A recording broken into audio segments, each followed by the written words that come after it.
Hola, ¿qué tal, damas y caballeros? Bienvenidos nuevamente a este su canal de entrevistas, charlas, pláticas, como quiera llamarlo, pero ya saben que aquí siempre encontrará temas bastante interesantes de conocimiento, arte, cultura y todas aquellas cosas que nos ayudan a ser mejores personas y a ser una mejor sociedad, a contribuir nuestro granito de arena para cambiar la sociedad y ser algo más integral.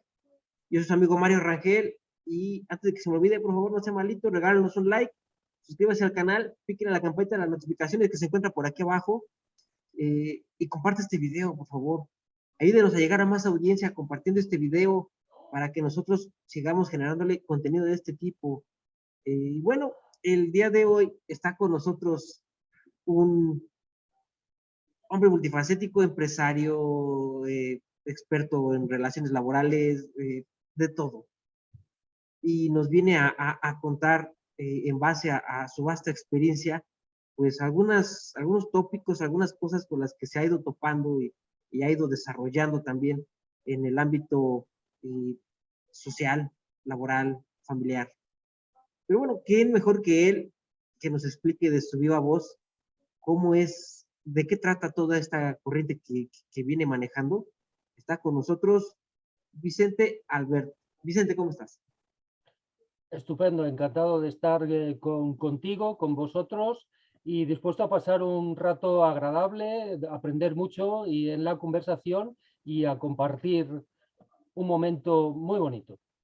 Ah, exactamente, de eso se trata todo esto, ¿no? Yo creo que las relaciones sociales es aprender y compartir. Sí. Oye, bueno, me gustaría que empezar antes de entrar a tema, que nos dijeras, ya sabemos que te llamas Vicente, pero que nos dijeras quién eres, a qué te dedicas, qué haces, qué no haces. Sí, soy Vicente Albert, soy español, vivo en Alicante, una pequeña ciudad costera del Mediterráneo. Y bueno, has dicho una cosa, que soy empresario. Eso es lo que me gustaría, eso es mi gran esperanza y mi gran miedo. Y de ahí parte un poco todo, porque mi historia personal parte de ser hijo de unos pequeños, de una pequeña familia que tenía una pequeña empresa. Y ahí surge la vivencia de cómo se relaciona la empresa, el trabajo, con la felicidad de mi familia, de mis padres y la mía propia. Cómo compaginábamos los tiempos de un campo, de otro, cómo eran las relaciones entre ellos enfocadas al tiempo que dedicaban a cada parcela, cómo era enfrentarse a los fracasos, a los éxitos, a los problemas que conlleva el emprender, el hacer algo y el ser al mismo tiempo trabajador y empresario. Yo nunca hasta ahora he conseguido ser empresario, es algo que admiro, que me da muchísimo miedo y que todo esto que estoy estudiando en el fondo es como una forma de prepararme para algo que me aterra. Oye, pero caray, y en base a estas vivencias, tú acabas de tocar un tema que siento que es muy clave, ¿no? Compaginar el lado del trabajador con el lado humano. El lado humano me refiero al ser, a tú como persona. Eh, Muchas veces pues encontramos que la gente o los trabajadores están inconformes, no hay una felicidad. Uh -huh. Eh, Vale, ¿Cómo se logra esto? O sea, ¿cómo lo has desarrollado tú? vale. Yo he estudiado el tema de la felicidad y he encontrado que la felicidad, para encontrar la felicidad tenemos dos caminos. El camino de la aceptación y el camino del éxito. El camino de la aceptación sería, bueno, pues si decimos sí a todo, al mundo tal y como es, bueno, si estamos a tal y como somos, a lo que tenemos, si decimos sí a todo eso, si lo aceptamos tal y como lo encontramos, pues encontramos a ver, la felicidad básicamente son conceptos relativos a alegría, placer, tranquilidad, paz. Yo he encontrado que la felicidad son todos esos conceptos que son, no es uno, son muchos, pero se agrupan en dos grupos. Uno que tiene que ver con la paz y el otro que tiene que ver con el éxito. Entonces, encontrar la paz se hace a través del camino de la aceptación. Si no peleas, si aceptas el mundo tal y como es, la meditación, la observación, la contemplación, puedes llegar a ser feliz. Bien, pero tienes que renunciar a cambiar todo, a no luchar. Se trata de, como se entiende este camino, de encontrar la paz. El otro camino, en cambio, es el camino del éxito, el placer. ¿Qué significa esto? Que tú tienes un problema y lo resuelves. Tú tienes un deseo y lo consigues. Tú quieres algo, alcanzar algún objetivo, y entonces te enfrentas a eso y lo consigues. Entonces, lo primero para enfocar la felicidad es entender qué significa, y es eso, esos dos caminos.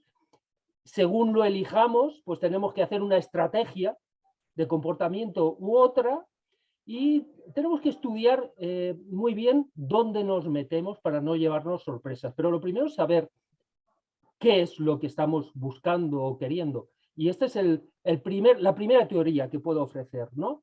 La felicidad se puede lograr por dos caminos: el camino de la aceptación y el camino del éxito. La aceptación está muy bien porque está en nuestra mano, no dependemos de nadie. Si alguien dice, yo acepto el mundo como es, pues ya está. No dependo de las opiniones, todo depende de mi fuerza de voluntad y de decidir que acepto el mundo tal y como es. El camino del éxito, en cambio, es diferente. Tú quieres conseguir algo, tú quieres ganar la copa de tu club, tú quieres construir cualquier cosa, tú quieres hacer cualquier cosa, y no solo depende de ti, depende de otros factores. No está en tu mano conseguirlo o no. Entonces, según el camino que sepamos, que elijamos, es bueno que sepamos qué es lo que nos vamos a encontrar en él. También Oye, el camino... Sí, sí. oye, Vicente, ahorita estás tocando un punto, pero me salta una pregunta respecto a eso. Aceptación, ¿qué papel jugaría la aceptación o el éxito en una relación laboral? Claro, no solo una relación laboral, aceptar una relación laboral con relación al trabajo sería aceptar lo que nos encontramos, las relaciones tal como nos las encontramos en el mundo, no discutir nada. Lo que encontremos tenemos que aceptarlo. Parece fácil, pero realmente no lo es, porque necesitamos, queramos o no, tenemos necesidades: comer, vestido, vivienda.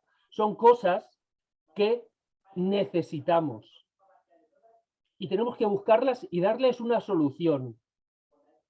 Si simplemente aceptamos las cosas como son, tenemos que jugar con las reglas que nos dan,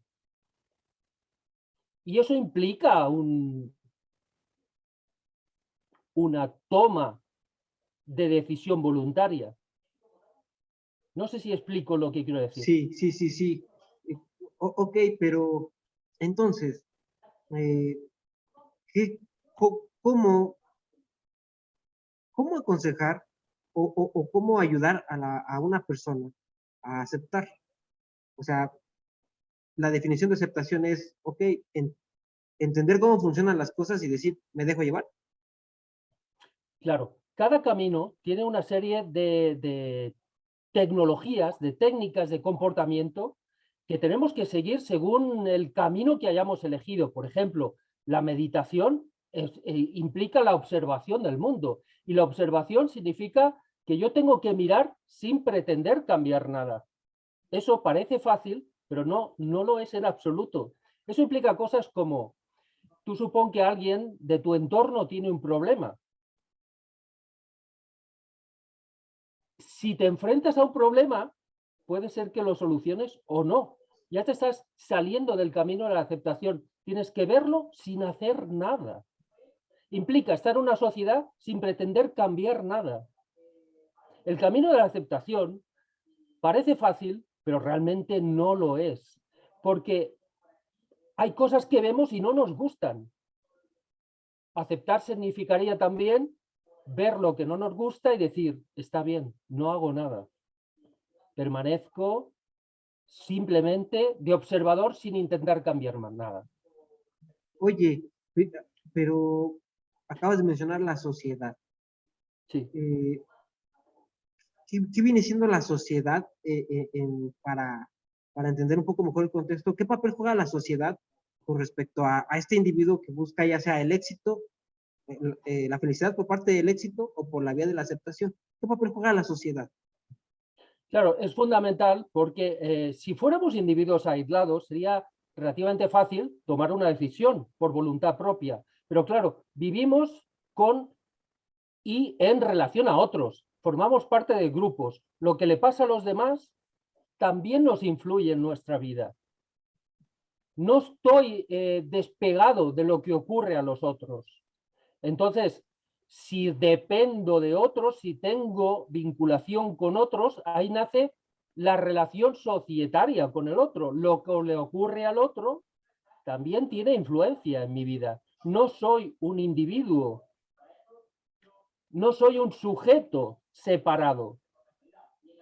Entonces surge de que si quiero ser feliz, también tengo que ocuparme de lo que le pasa al otro. Y eso es el primer paso para entender que no solo somos algo único, sino formamos parte de algo. La felicidad ya no es algo, una búsqueda individual, está en relación a los otros. Ok, pero y entonces somos individuos, más bien somos un grupo de varias sociedades integradas en un individuo, o un individuo integra más bien varias sociedades. Mira, aquí tenemos que empezar a lo que antes hemos tenido una pequeña conversación tú y yo y hablábamos sobre los conceptos. Es importante para crear una buena teoría alcanzar un consenso sobre conceptos básicos. Y esto es lo primero que, y sobre todo en ciencias sociales, en cualquier ciencia, en cualquier tecnología, tiene que definir bien cuáles son los conceptos para ir montando ciencia. Por ejemplo, individuo. ¿Realmente somos individuos? ¿Realmente las personas no somos individuos? Estamos formados por partes. Nuestro cuerpo está formado por partes, pero también nuestra personalidad. Nuestro comportamiento está influido por el comportamiento que recibimos de la familia materna, de la familia paterna, de los grupos a los que pertenecemos, y cada uno nos influye de una manera. Y desde una parcela, nuestro instinto grupal, nuestro instinto grupal familiar, nuestro instinto en el lugar en el que vivimos. O sea, realmente no somos ese ser autónomo y completo, sino que somos partes de, y partes de que vienen de distintos lugares y se entrecruzan. Ok, para ti, ¿cuáles son entonces los ejes principales que podrían definir a una persona? Los ejes principales, claro, hay la persona es un cuerpo físico y un comportamiento, ¿vale? Y ese cuerpo físico está formado por partes y que tiene una mecánica. Entonces, para estudiar al individuo, a la persona, tenemos que mecánicamente estudiar cómo funciona esa materia, esa física de la materia que forma parte de nosotros. Y por otra parte, nuestra personalidad. Y la personalidad pues tiene bases instintivas, biológicas, emocionales y también tiene una parte psicológica.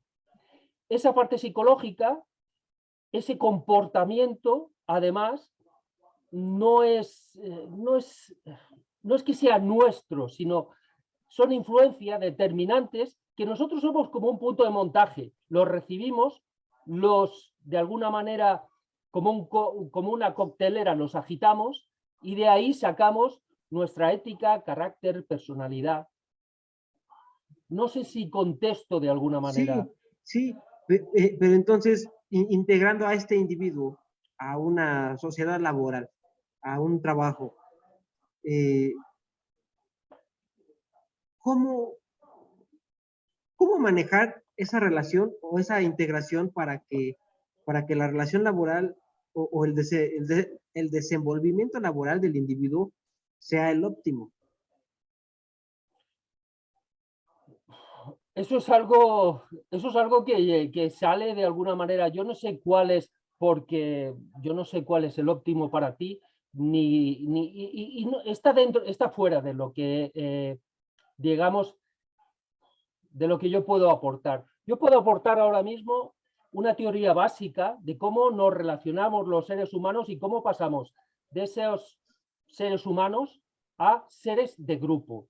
Y puedo aportar una teoría útil, que dé las bases para luego mucho más allá, mucho más adelante, lo que me estás preguntando, ya intentar aplicar esa teoría y darle una visión que puede ser muy variada. Yo no tengo al final, yo creo que no tengo un modelo de relaciones perfectos y tampoco es mi motivo de estudio. Ahora mismo estoy poniendo las bases de lo que sería la sociología, las relaciones básicas del individuo. Claro, digo, somos seres humanos y no hay, no nos rige un manual, no nos rige una receta donde diga, si haces esto, puedes obtener lo otro. Simplemente son alternativas, ¿no? Pero en base, desde tu perspectiva y desde tu experiencia, eh, obviamente, y desde lo que tú eres experto en graduado social, ¿cómo, ¿cómo definirías tú una sociedad adecuada para, para un individuo que se integra al campo laboral? O sea, Mira, voy a sí, hacer un paso anterior. Voy a ok, definir lo que es sociedad. ok, ¿Eh? Antes de decidir una sociedad ideal, ¿qué es sociedad? Esa es la primera pregunta que me haría yo. Mira, una sociedad es un grupo de sujetos vinculados entre sí. Un grupo de sujetos que comparten un espacio, están en un mismo espacio, es un grupo, pero no forman una sociedad. Para formar una sociedad necesitan convertirse en socios. ¿Qué significa socio? Que lo que le pase a uno tenga lo que le pasa en la vida de uno influya sobre la vida del otro. Entonces se convierte en socios. Si a uno le ocurre una cosa, el otro se ve influido. Entonces tienen relación, vinculación, se convierten en seres vinculados. Antes solamente ocupaban un espacio común, pero si no hay vinculación, no hay sociedad. El primer paso para entender las asociaciones es que hacen falta vínculos. ¿Cuál es el vínculo básico que yo aporto con la teoría que quiero montar de alguna manera? Pues es muy sencillo, es un vínculo emocional. Nosotros, como seres humanos, nos comportamos en base a emociones y sentimientos. Tomamos decisiones desde ahí. ¿Y cuál es el sentimiento básico que encontramos? Pues es un sentimiento de gratitud. El dar y recibir. Cuando alguien da algo a otro, el que lo recibe siente una deuda de gratitud o de venganza, eso lo explicaré ahora, por lo recibido. O sea, tú supongo que tú me das algo a mí. Entonces yo recibo algo y siento, y es una emoción, que tengo que compensarte por lo que me has dado. Y eso crea una deuda entre tú y yo. Estamos vinculados de alguna manera. pero sea cual sea algo, te doy algo bueno, algo malo. Sí, ahí está lo interesante y también el matiz. No solamente si tú me das algo bueno, yo tengo la emoción, el sentimiento de que tengo que compensarte con algo bueno, de la misma categoría. Y luego me diremos si más o menos de lo que tú me has dado, porque ahí empezamos a construir la economía, pero eso lo explico luego. Pero también el vínculo negativo se da. O sea, si tú me agredes, yo siento la necesidad de compensar esa agresión agrediéndote yo también, devolviéndote el mal que me haces. Y eso, de nuevo, también crea vínculos. O sea, los vínculos se crean a través de dar y recibir tanto cosas, entre comillas, buenas, como cosas malas, agresiones, violencia, mal. Eso empezamos a ser socios. Eso forma sociedad.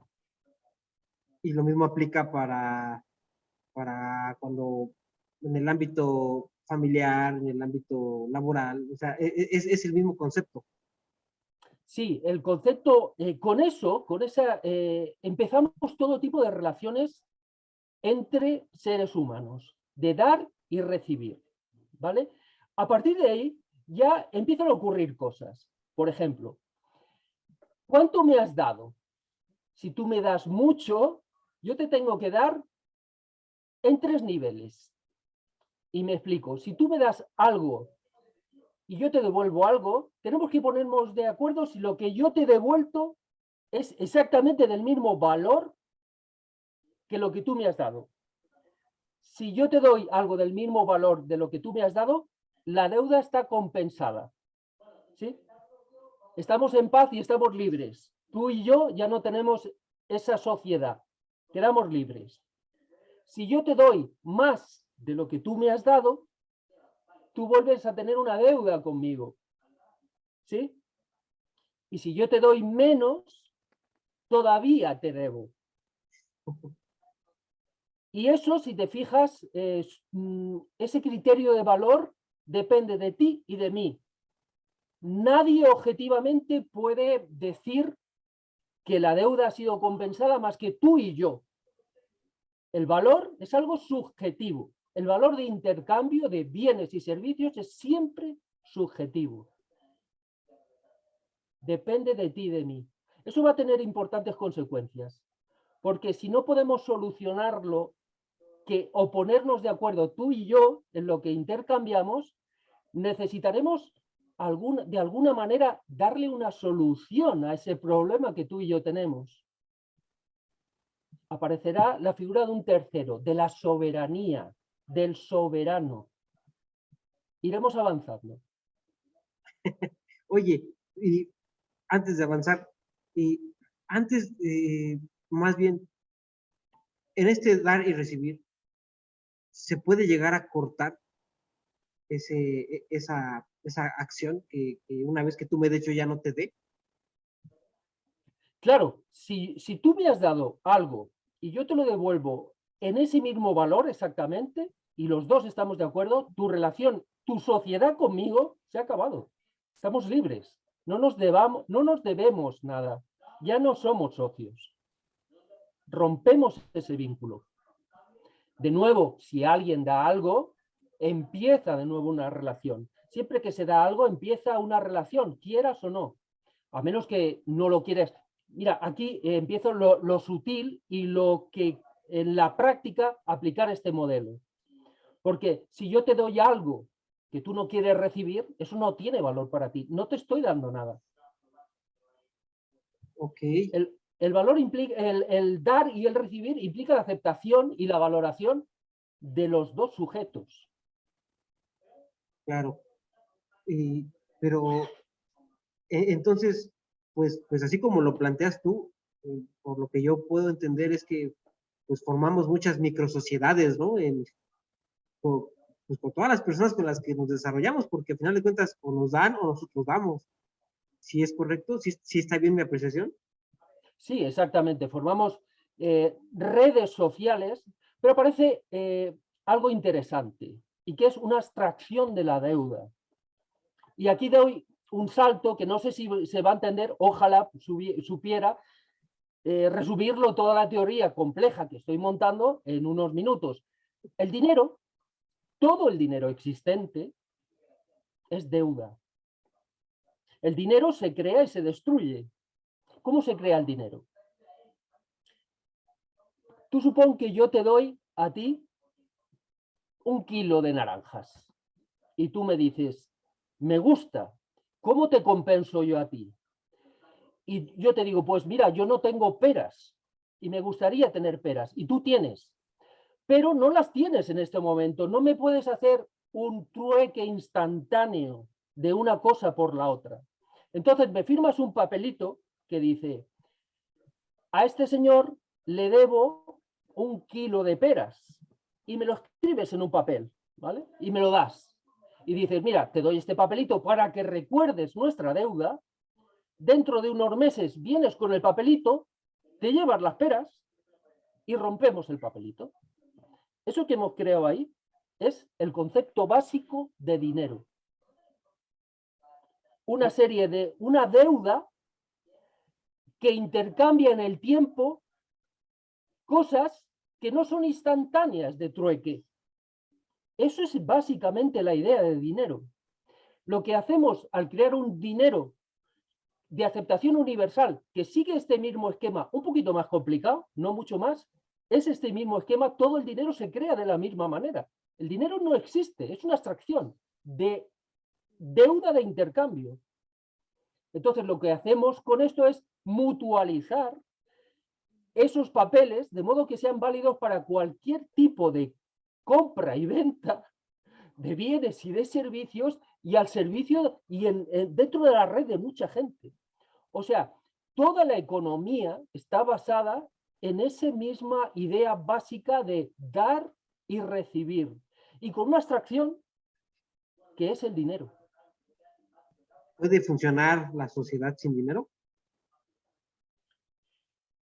¿Puede funcionar la sociedad? Bueno, podríamos hacer trueque, pero el trueque tiene bastantes problemas. Uno, que no siempre lo que queremos, lo que podemos dar y lo que queremos recibir está en el mismo instante, ¿eh?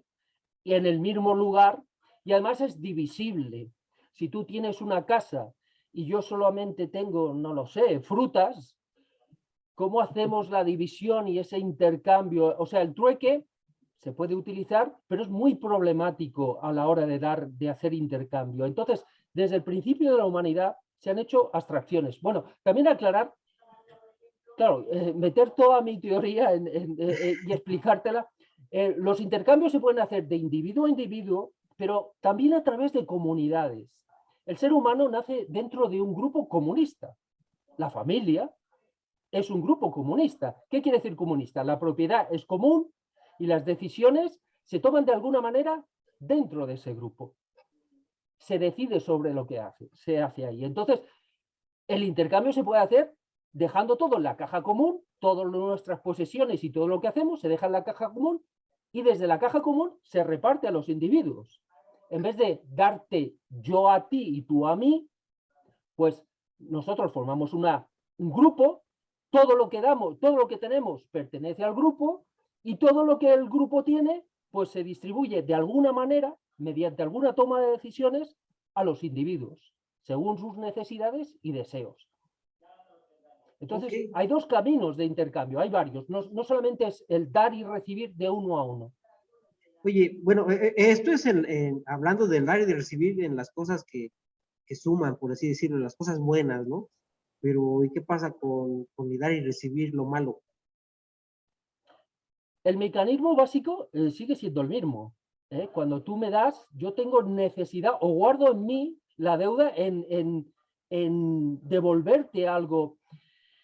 Me haces una buena pregunta y que me hace plantearme cosas. ¿Cuál es el medio de intercambio de lo malo? A veces también podemos compensar un mal devolviendo algo de valor. Si yo te he hecho un mal a ti, tú me puedes poner un precio en eso. Tú me has hecho algo mal y yo te tengo que devolver algo que compense ese mal que yo te he hecho. Entonces, pero básicamente estamos hablando de lo mismo, de intercambio de una cosa por la otra. El mecanismo es el básico, está ahí, se conserva tanto en un caso como en otro. La finura de cómo se paga, eso ya es diferente. Ok, ok, suena, pues sí, suena ahí bastante, bastante interesante, Vicente. Fíjate lo que hemos hecho. Hemos pasado de la sociología, de una definición de sociedad y de relaciones humanas, y hemos hablado también de valores, porque en el fondo aquí ya estamos metiendo la psicología, porque para yo valorar algo, yo valoro las manzanas si eso me da algún placer a mí, o me hace feliz, o me gusta, o llena una necesidad mía. O sea, estamos ya metiendo conceptos psicológicos, subjetivos, conceptos relacionales y economía. Estamos uniendo la sociología, la felicidad, la psicología individual y grupal, que tiene sus leyes y a veces son diferenciadas, y también la economía, y con los mismos conceptos básicos. Entonces, podríamos agrupar estos conceptos y decir que son la base de la sociedad, para que funcione más bien una sociedad. O sea, tiene que haber estos conceptos. Si no hay dinero, pues no funciona. Si no hay nada que cambiar, ¿no?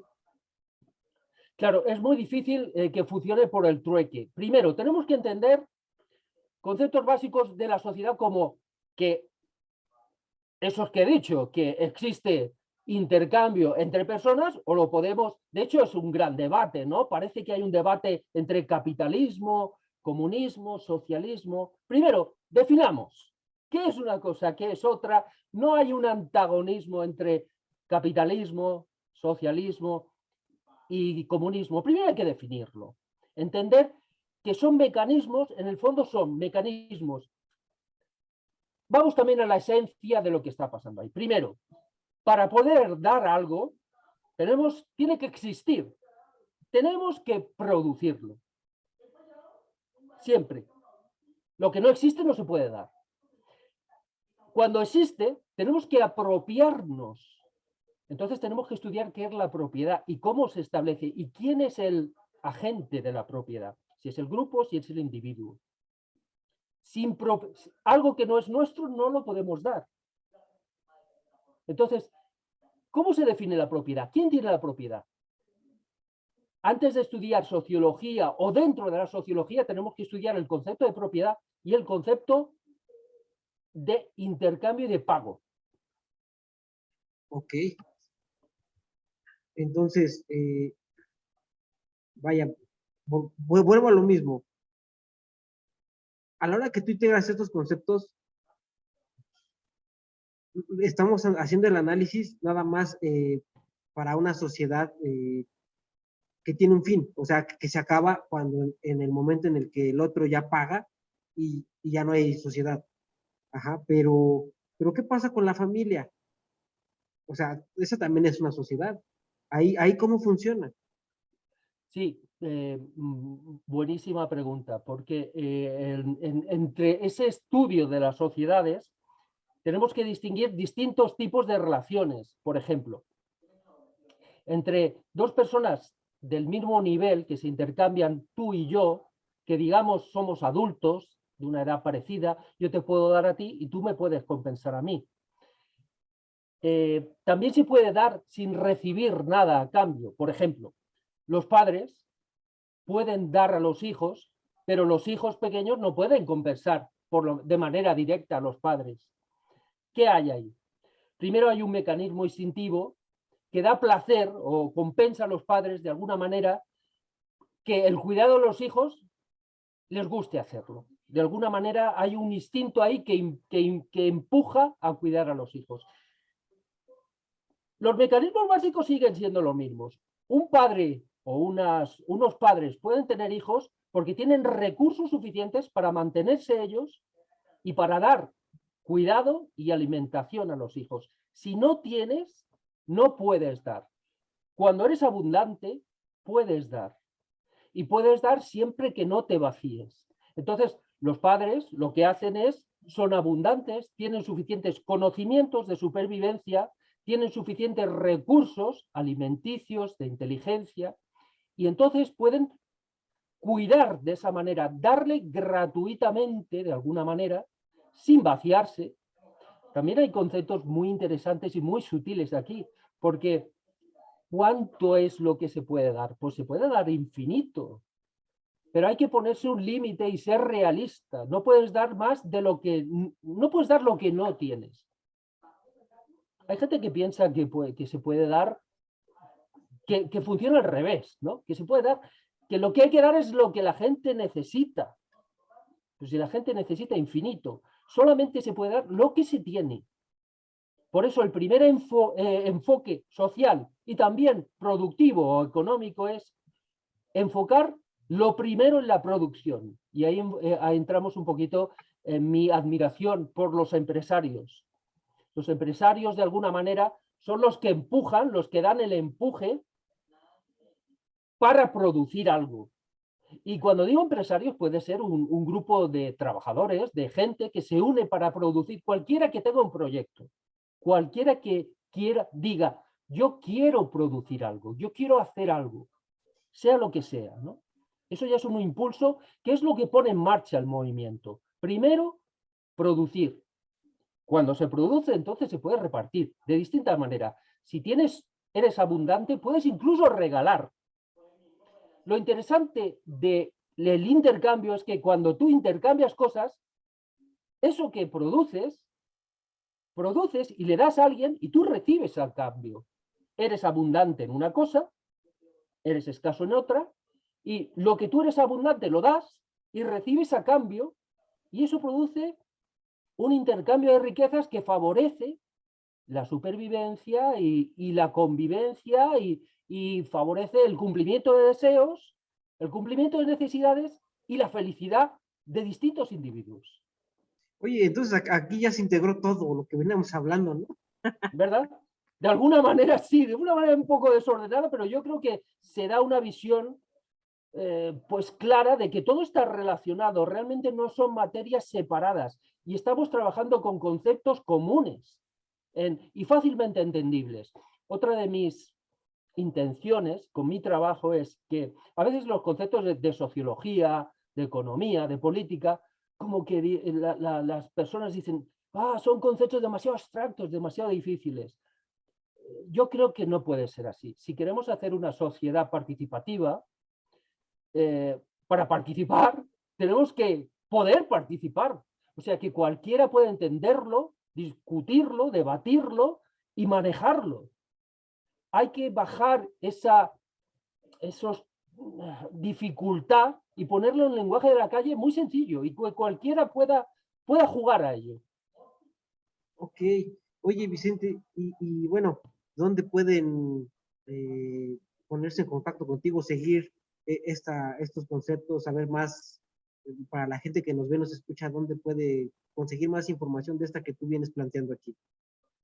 Pues mira, ahora mismo mi labor está mezclada entre la investigación y la divulgación. Y esto implica también todo un campo nuevo para mí. Antes pensaba que debía escribir un libro y ya, muy bonito, muy ordenado, pero esto ha quedado totalmente desfasado. Hoy en día se lee muy poco, y condensar todo en un libro de texto, pues no. Hoy en día tenemos que utilizar pues los medios tecnológicos como este que estamos usando, las redes, los podcasts, los blogs, los vídeos de YouTube, para de alguna manera difundir y además hacerlo en un lenguaje asequible en unos tiempos determinados que no tiene nada que ver con las universidades, con los libros, con ese estudio apartado del contacto diario.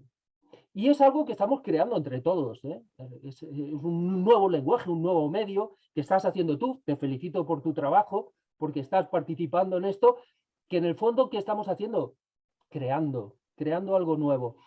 Yo al principio ya te digo que organizaba el trabajo para un libro, de ahí participé en programas de radio donde creaba guiones, tengo mis blogs donde iba ordenando las ideas y los conceptos, terminé teniendo canales de YouTube y en esos canales, ahora te diré, por ejemplo, los nombres son Sociología, para que la gente pueda de alguna manera acudir. Si quieres lo podemos poner en algún enlace. Claro, claro. De hecho, menciona los canales, menciona tus redes para que yo las pongo aquí en la caja de comentarios para que la gente les dé clic y puedan automáticamente acceder a ellos. Por ahora lo he organizado en vídeos de YouTube. En YouTube se puede encontrar por Sociología Descomplicada, Economía Descomplicada, Politips y Felicidad Descomplicada.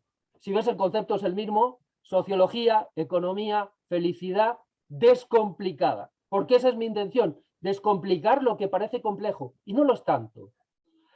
Y espero haber dado alguna luz, porque los conceptos son muy sencillos. No, y yo creo que ahorita con los canales que acabas de compartir, tan solo con el hecho de cómo se llaman, pues integrándolos, pues se vuelve una vida descomplicada, ¿no? Espero, a mí también espero llegar a dar pues talleres y cursos y donde podamos de alguna manera no soltar un rollo, sino de alguna manera hacerlo participativo. De hecho, es el medio que más me gusta, ¿no? Poder juntarnos con un grupo de gente y además vengo de ciertos campos de psicología donde utilizamos las modelizaciones, el utilizar a gente, grupos humanos, donde todo esto que queda abstracto lo podemos vivenciar de manera práctica y se entiende mucho, mucho mejor, porque de verdad es que son cosas básicamente que todos podemos entender, pero con el cuerpo, no con la mente. Pero Claro. bueno, es un No, trabajo que está por hacer. no, pues esperemos tener próximamente pues noticias de los avances que tengas pues, para irle dando seguimiento y a los amigos que nos ven, nos escuchan, pues les recomiendo que vayan a checar estos canales que tiene Vicente. Eh, Déjenos en los comentarios qué opina de esto que acaba de escuchar, este pequeño análisis, esta pequeña charla, para saber las impresiones y saber también que, pues ir nutriendo más esta teoría la cual trabaja Vicente en base a la retroalimentación, ese feedback que le puedan dar. Oye, Vicente, pues el tiempo se nos terminó, pero ha sido un placer charlar contigo. ¿Gustas agregar algo más a esta charla? Pues me gusta, sí, ha sido muy agradable, he pasado un rato muy agradable contigo. Quedan muchas cosas y muy retadoras en el sin destapar. Por ejemplo, los conceptos de justicia, los conceptos que tienen que ver con las relaciones un poquito más a nivel político, cómo funciona la política, qué es la política, qué es la igualdad, imposible, no existe la igualdad, ni siquiera es deseable, qué es la libertad, que no somos libres, qué es la justicia, qué es la justicia social. Son retos que ojalá otro día podamos profundizar un poquito más, pero que están ahí en el camino de la investigación y que tienen que ver con la vida de cada uno y que será muy importante o muy interesante debatirlos y enfrentarse con ellos. Pero he pasado un rato muy agradable contigo, me encanta haber compartido este tiempo y hasta pronto. Perfecto, Vicente, cuídate mucho, nos seguimos viendo. Un abrazo.